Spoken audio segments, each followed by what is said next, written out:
We call the Board of Mayor Aldermen meeting for Tuesday, May the 27th to order. And for opening prayer, we have, that don't look like Johnny Bird down there, look like Mr. Johnson from Fountain of Truth. So if you can, please rise for the prayer, remain standing for the Pledge of Allegiance to follow, if you're able. Pastor? Can we bow our heads? Heavenly Father, we come before you today with grateful hearts for this opportunity to serve our city. We thank you for the dedication and hard work of our mayor, our aldermen, and all those who serve in leadership. We ask for your wisdom and your guidance as they discuss the matters that impact our community. Grant them clarity of thought and unity of spirit. Help them to weigh decisions with wisdom, fairness, and compassion. Bless each person here with courage to stand for what is right and humility to listen to one another, and a heart to seek your will above all else. May this meeting be marked by respect and by cooperation and by the spirit of excellence that our city has been so blessed with. We entrust this time to you, Lord, asking for your blessing upon our city and your blessing upon all those who call this home. In Jesus' name we pray. Amen. Amen. Our pledge of allegiance to the flag of the United States of America and to the republic for which it stands, one nation, under God, indivisible, with liberty and justice for all.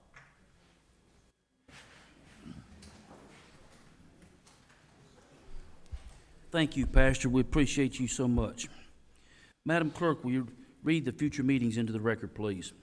Family Assistance Commission, June 2nd at 6 p.m. Planning Commission, June 2nd at 6:30 p.m. Beer Board, June 3rd at 6 p.m. Bartlett Station Commission, June 4th at 7:30 a.m. City Beautiful Commission, June 5th at 6:30 p.m. Industrial Development Board, June 5th at 7 p.m. Thank you, Madam Clerk. This time we'll recognize any scouts, if any present. If you're a scout, please stand. See no one standing. We now go to the official business of the day. First item under the official business for the day is the approval of the minutes. Madam Clerk, will you read that into the record? Minutes of the May 13th, 2025 Board of Mayor and Aldermen regular meeting. Move we approve. Been properly motioned. Is there a second? Second. Been properly second. Just bear with us, crowd, because we got a new computer system up here tonight. It's just a few seconds delayed. If they look at the computers cross-eyed, it's because it's a new screen.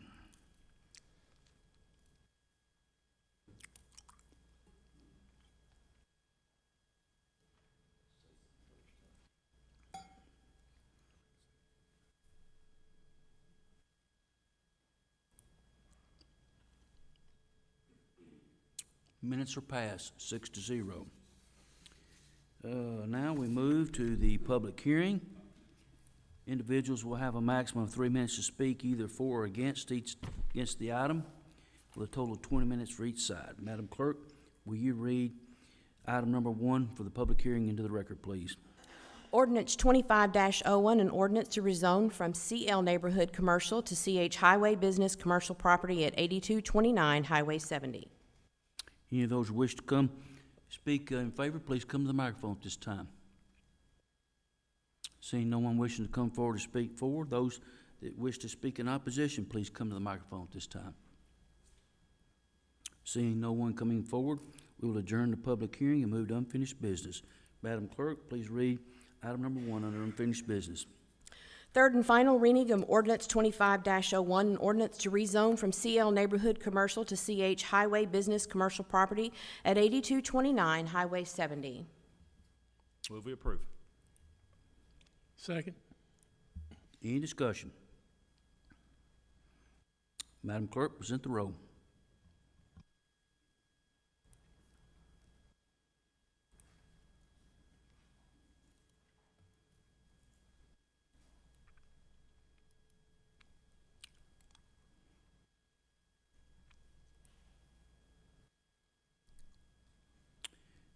Motion, let's see, Ordinance 25-01 passes 5-1. Madam Clerk, item number 2.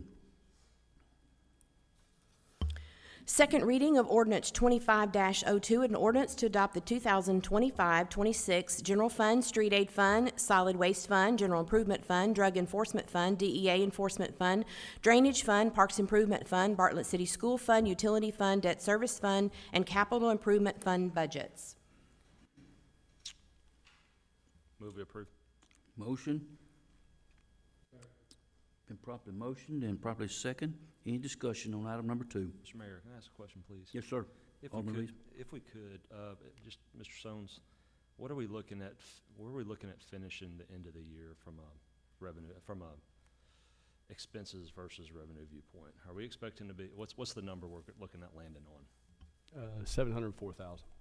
704,000. That's what, oh no, this year? Yeah, this year. Yeah, it's like $24,000.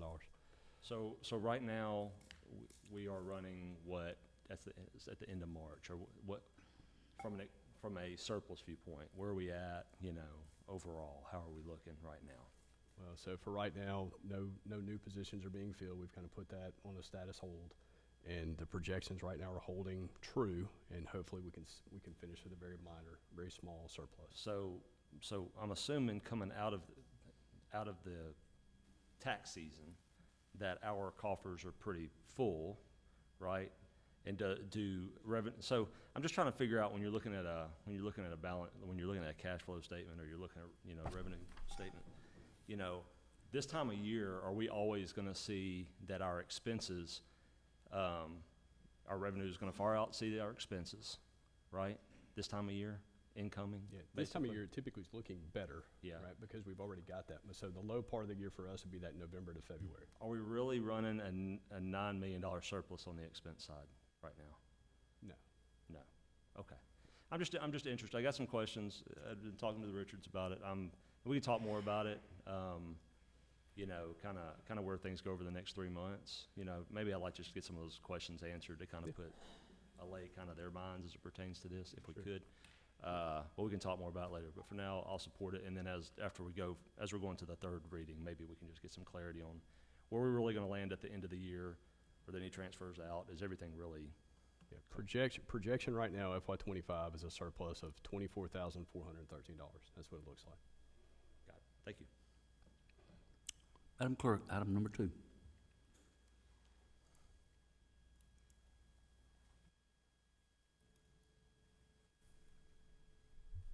Oh, wait a minute. I'll get hit save. Golly. It's too close now, man.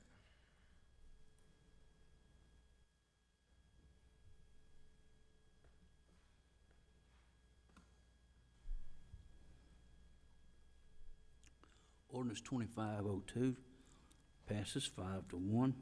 Madam Clerk, item number 3.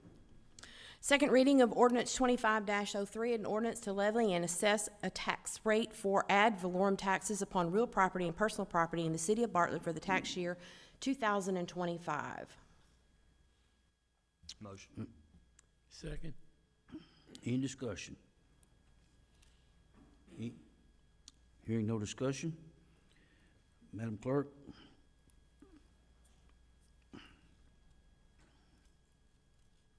And that motion was to set the public hearing for June 10th.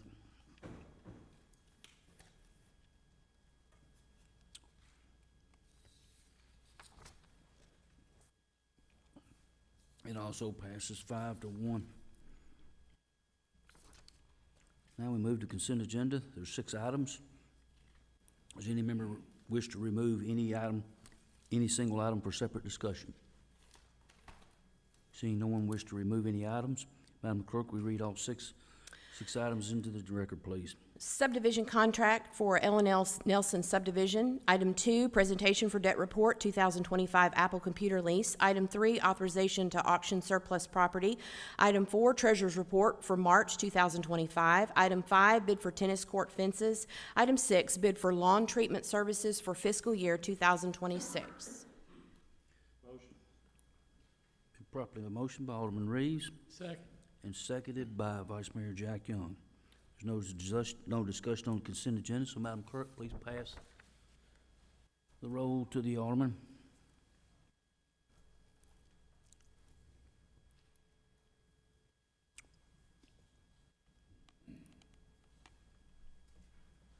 It passes 6-0.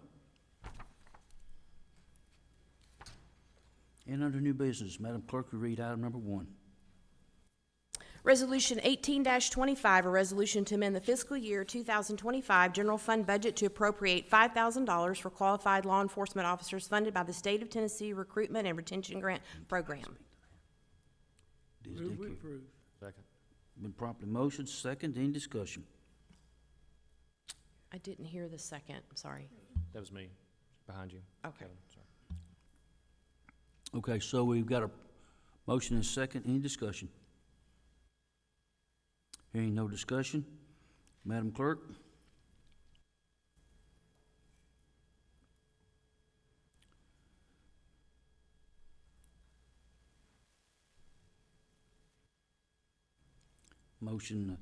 Resolution 1825 passes 6-0. Madam Clerk, read item number 2. Contract for mobile stage. This time I invite Mr. Paul Wright, Director of Parks and Recreation, forward. Good evening, Mayor and Board. Thank you for your time this evening. The item you have before you is our recommendation to approve a contract for a mobile stage for the City of Bartlett for use by the Parks Department, but also for the city as a whole. So how did we land here? Why is this item before you this evening? As you may recall, at last meeting, we approved the grant funding that Shelby County Commissioner McWright has allocated for the purpose of this project in the amount of $175,000. Over the past 12-plus months, our department has been undergoing creative ways, trying to identify creative ways to continue to serve the citizens of the City of Bartlett. Last year, we passed our new strategic master plan for the Parks and Recreation Department.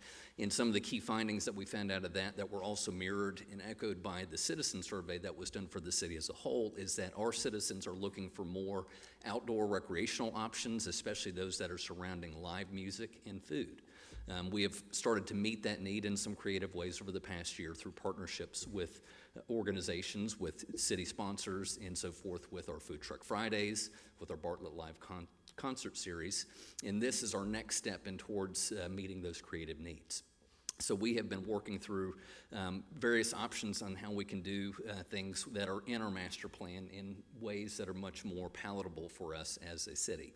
One of the items that is in our W.J. Freeman master plan is an amphitheater. That is phase 4. We've currently completed the first 3 phases of that 5-phase master plan. Now, an amphitheater, in the dollars that when that plan was put together, would have cost roughly about $1 million. In 2025 dollars, we're probably looking at 2 to 2.5 times that cost for a structure that would sit in the park, can't go anywhere, and it requires people to always come to it in order to enjoy whatever venue, whatever act, whatever music might be at that facility. So we thought, can we do something different and still fulfill that need for an amphitheater? And that's where this mobile stage idea has grown. So Commissioner Wright approached the city and said that he had some money that he was looking to allocate. The administration approached Parks and Recreation to look for some creative ideas for that. And so again, over the course of the past 12-plus months, we've been looking through a master plan, trying to identify what are the projects that would be usable for that. And we discovered the Levitt Shell mobile shell unit about March or April of 2024. And started to look through how feasible is it for Bartlett to do something similar that we can mobilize a stage and we can meet residents where they're at, not always require them to come to us. So we've currently with the Bartlett Music Series, of course, people have to always come to the A. Keith McDonald at W.J. Freeman Park. With a mobile stage like this, we're able to mobilize and go anywhere just like we have been doing with our recreation rover, the Rec Rover, and go to them. So we could set up at Davies Plantation Park and have a community concert or event. We could have Shakespeare in the park, for example. We could go to Rivercrest Park. We could go to Blue Lagoon Park. We could go anywhere within our city limits and meet citizens where they're currently at in a way that has never been done before. And this funding that we've received from the commissioner is something that we can do. To help shed some light more on what this looks like, Tom Edwards, who's with Measured Fabrication, I'm going to invite him down. He is the CEO of the company that we are recommending for this project. This is a single source project. He and his right-hand man, Jeff Phelps, are here tonight in the audience. They were the brains and the brawn, so to speak, behind the mobile shell on wheels. And so we're proposing to do something similar that is signature to Bartlett. It would resemble the A. Keith McDonald Pavilion. So Tom, who's to my right here, if you'll come on down to the mic, and if you'll go ahead, Sharon, and roll the film, we've got a rendering of what our facility or our stage could look like.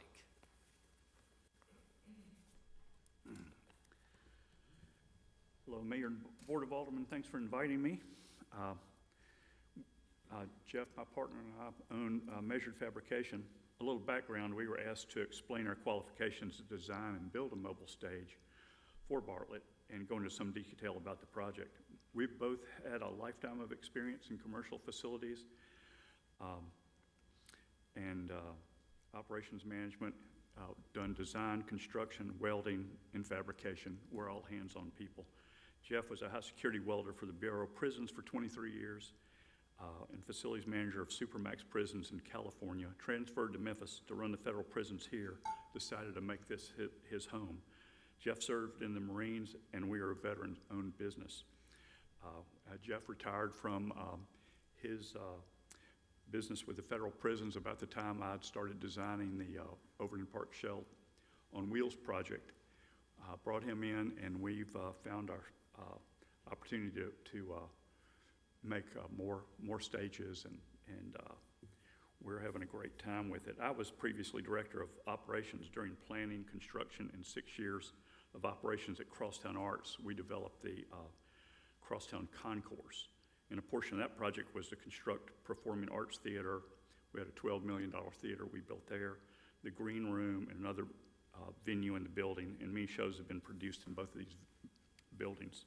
Our most recent music venue project's been to design and fabricate the mobile stage for Overland Park Shell. The Shell on Wheels, you may be familiar with it. It's been getting a lot of press. It's a half-scale model of the historic Overland Park Shell in Overland Park. Last year it was deployed for over 100 concerts in the city and surrounding area. It's proven to be reliable and inexpensive to operate, and it looks really cool. It looks like the shell came to your neighborhood. And the look's not the only unique thing. Most stages that you rent or buy, portable stages, are just stages, and you have to have a production company come in, set them up, set up the music, set up the lights. All that's, of course, expensive. Enough about that. The mobile pavilion we've designed for the city of Bartlett will be like the Shell in many ways. First, the design will be familiar to local Bartlett residents. The stage will be recognizable as a nod to the Keith McDonald Pavilion in W.J. Freeman Park. It'll be part of Bartlett. It'll look right at home in every one of Bartlett's 28 parks. It will have everything a permanent stage has, plus it's portable. When there's an event, the Bartlett Mobile Pavilion can be towed to the site, set up by a couple of crew, and it's ready for a show. The main systems that are included in the stage are sound, lights, power, and automation. The sound system is set up for live music or theater or speeches. Everything a musician needs to connect to their instruments to, manage, and play through are on board. Speakers, subs, microphones, stands, 32 input mixer board, amplifiers, monitors, wedges, all the equipment you need to have a show. And the sound engineer can mix from an outpad out in front. No need to hire a music production company and rent and set up equipment each time you have a show. The lights, the stage structure is built from theatrical trusses, the standard from hanging theatrical lights of all kinds. The provided theater lights can be customized to the music or theater performer's desires, or can be preset for presentation style events like political events, graduations, corporate events, or the groundbreaking of a new Bartlett industry.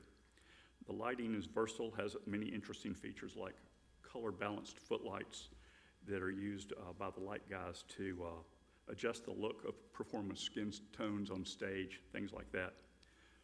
The power, this is a really nice feature, I think the great feature. It was great for the Shell too.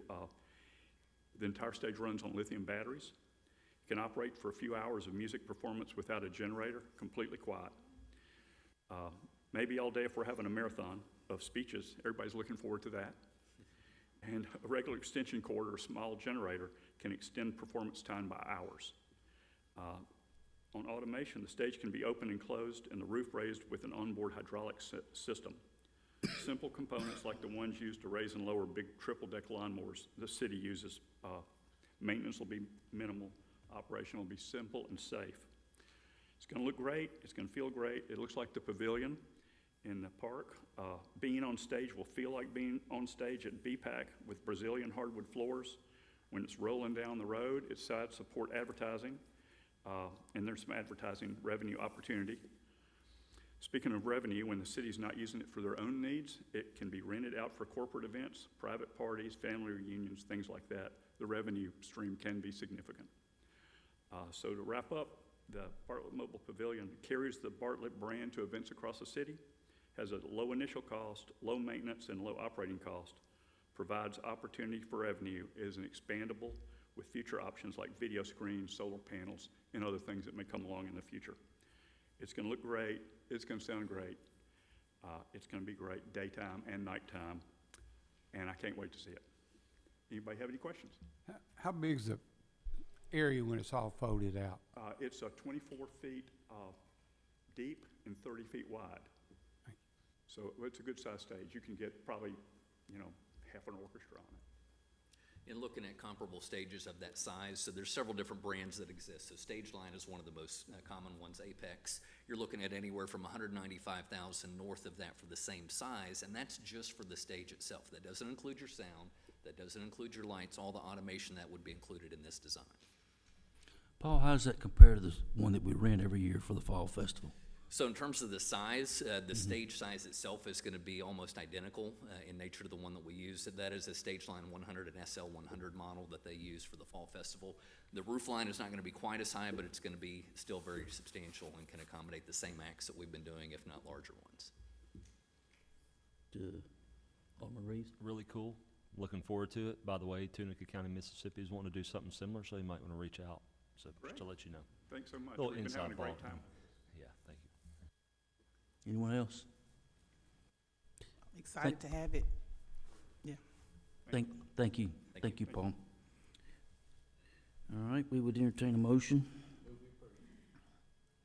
Properly motion. Second that. And properly second. Madam Clerk, you get both of those? Okay. Again, any discussion? Hearing no discussion, Madam Clerk?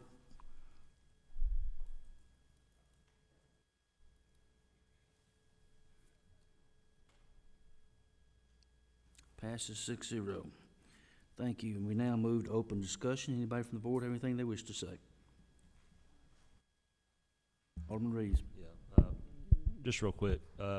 First of all, I would like to apologize.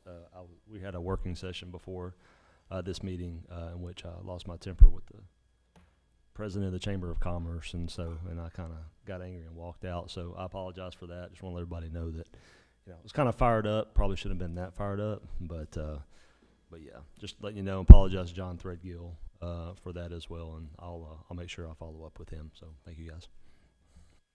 I just want to say thank you to everybody who attended our Memorial Day service yesterday. It did not rain. We had a great turnout, and we just want to publicly say with a deep thanks for all the gratitude that we have for all of our veterans. Thank you for the sacrifices they made for the freedoms we enjoy today. So, any other alderman have anything they wish to say? Seeing none, does any director have anything they wish to say? And Mr. Todd Halford shows up. But see, I always get to bring the good news and the fun stuff, right? Paul mentioned earlier, Food Truck Friday, so the kids are out of school, summer's here. Food Truck Friday kicks off this week, 11 to 2 at Freeman Park, and this week we have some of our favorites. I know Debbie loves some of them. Scrape the Plate will be here, Barbecue X, Taco Titan, Mr. Casas, yes, that's the fruit cup guy. Llama's Frozen Treats, Artriana's Italian Ice, and the Fry guy. So tell the boss you're going to take a long lunch or bring them with you, 11 to 2 Friday, Freeman Park. Thank you. Any other directors? Yes, ma'am. Miss Felicia, our director of our library. Good evening, everyone. You mentioned the veterans, and I know that's a very popular program at the library, and I just wanted to make sure everyone knows, and it will be all over our socials. Starting on June 4th, They won't be in the library every Tuesday and Wednesday. Well, they will only be in the library every Wednesday from 10 a.m. to 4:30 p.m. Every Wednesday starting June 4th. I just want to make sure everyone knew that. That's for our veterans. Local, come local. If you completed an open discussion citizens forum and you've turned it in to the front, we will call our first speaker, Ms. Green.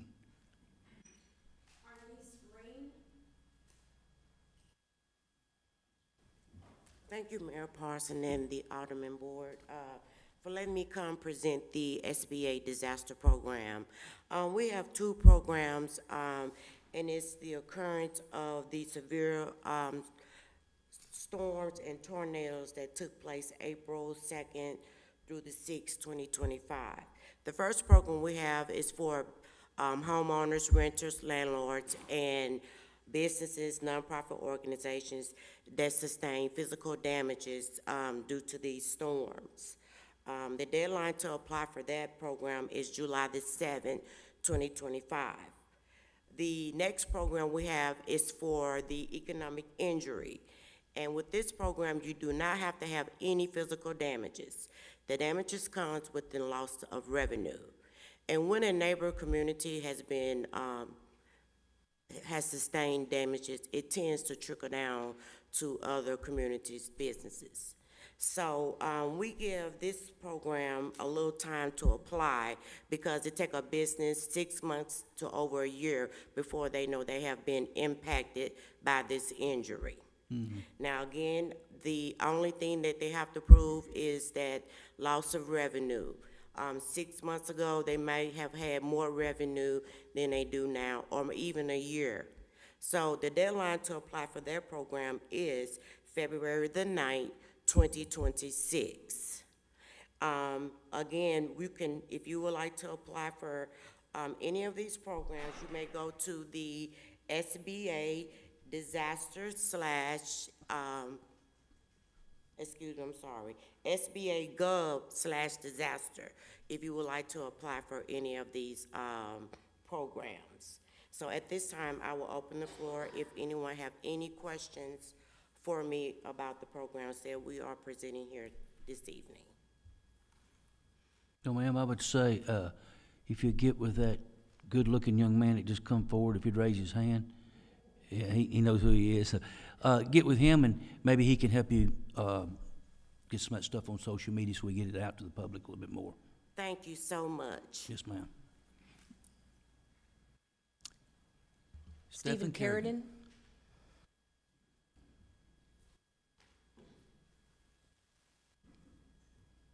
Hi, everyone.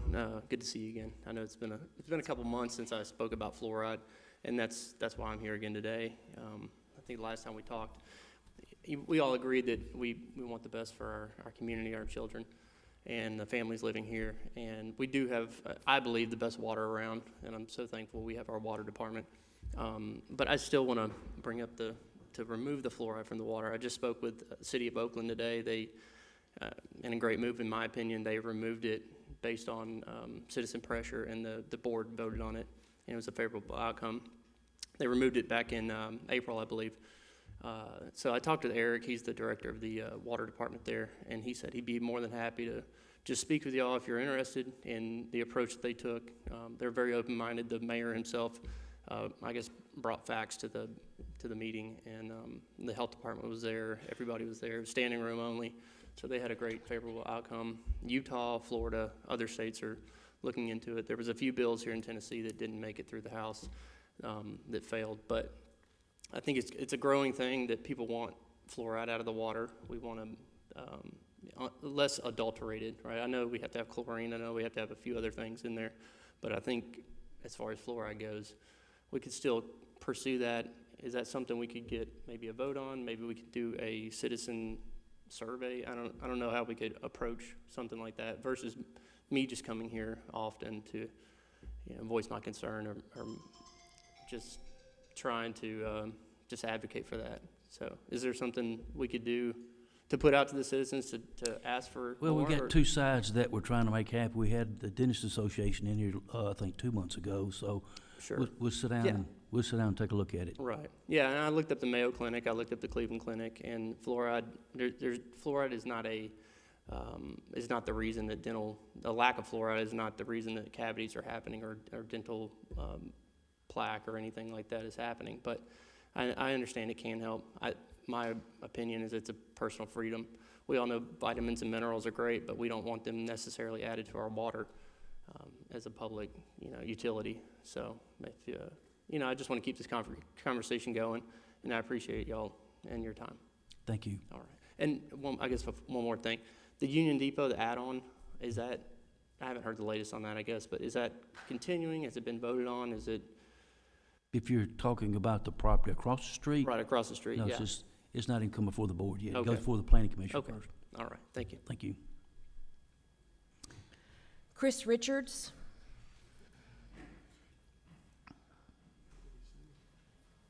Thank you again. Chris Richards, 8855 Memphis, Arlington. Alderman Reeves started to my question but didn't really catch the gist of it. If you look at your March financial statement, which was issued and is now available to the public, it currently shows a savings of $9.6 million in expenditure during this fiscal year. To date, the general fund expenditures have been running right at $15 million a quarter. There's $15 million in the fourth quarter already budgeted, which means that if this surplus is going to be down to $24,000 by the end of the fiscal year, you're going to spend $25 million in the fourth quarter. And I, for one, would like to know where that money's going, because the city's been doing a great job on $15 million a quarter. That $9 million represents 45 cents on the tax rate. We would not need a tax increase if that $9 million savings was retained. I want to draw this to the attention of the board. You have the ability to impact the spending of this money and this tax rate, and given the work that was done in the work session, there are a lot of reasons why this tax rate needs to be lower or zero in being increased. Now, if anything I've said is wrong by these numbers, please feel free to correct me. I also will note that the tax increase in Germantown is 29 cents proposed, Collierville 12 cents, Arlington 10 cents. You guys are way, way, way higher than you need to be. Thank you. Thank you.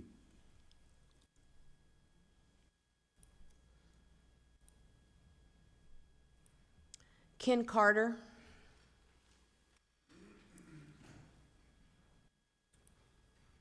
Hello, Board and Mayor. My name is Ken Carter. I'm wanting to bring some attention to a situation that is going on at Davies Plantation Park. I'm here regarding a situation at Davies Plantation Park.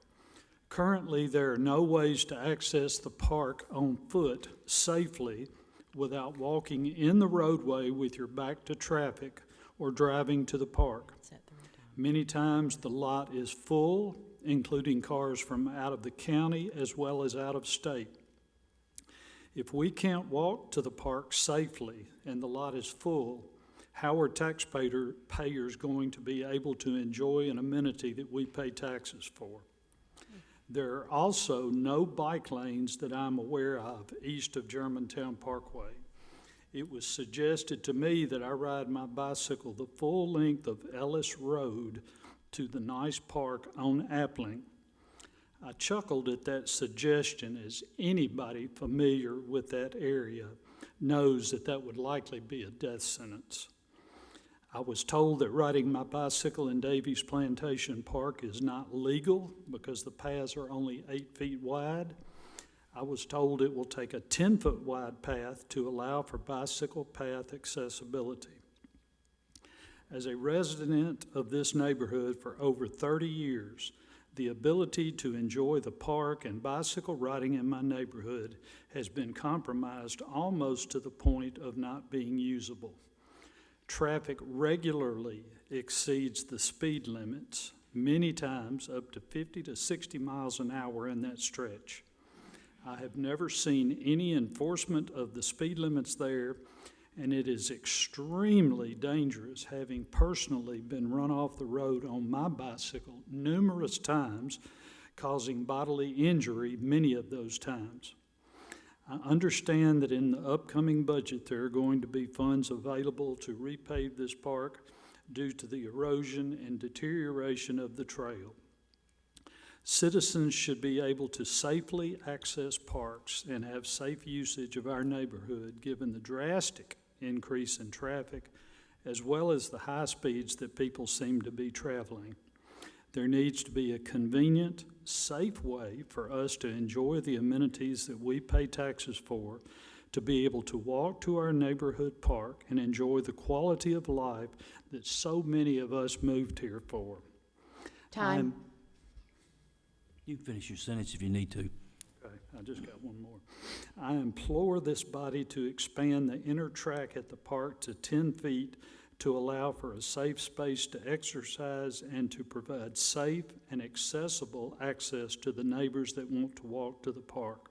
We should accommodate all our citizens and create a safe space to recreate and exercise. Thank you. Thank you. Tim Edwards. Thank you for fitting me in. Got caught in traffic. I apologize. My name's Tim Edwards, and I was one of a lot of people that was very much against the YMCA taking over the Bartlett Rec Center operation. And as we all remember, there was a lot of emotional talk and discussion about all that. I was wrong, and I'm here to apologize.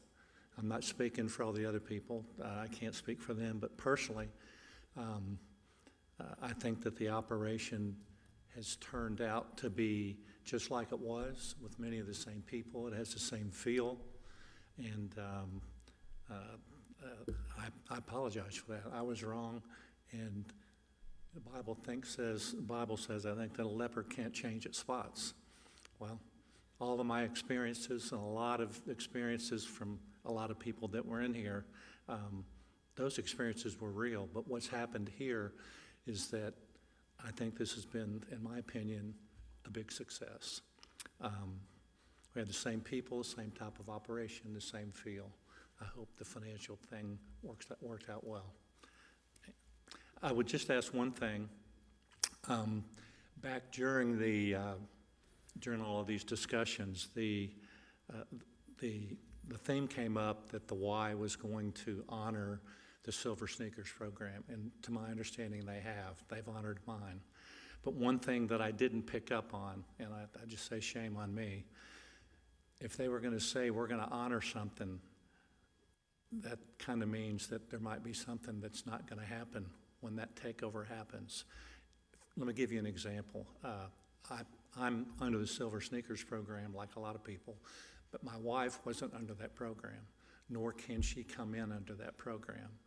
And I would just ask if you have any leverage at all, and it's my understanding from talking to people at the Y that is a Y decision. It wasn't a Bartlett Rec decision, but it is the YMCA's decision to do that and to not allow. I would just ask that if there's any way you can go back and maybe look at the people that were under the Silver Sneakers program and try to get the Y to at least accommodate their spouses, because it kind of puts you at a decision point about what you're going to do.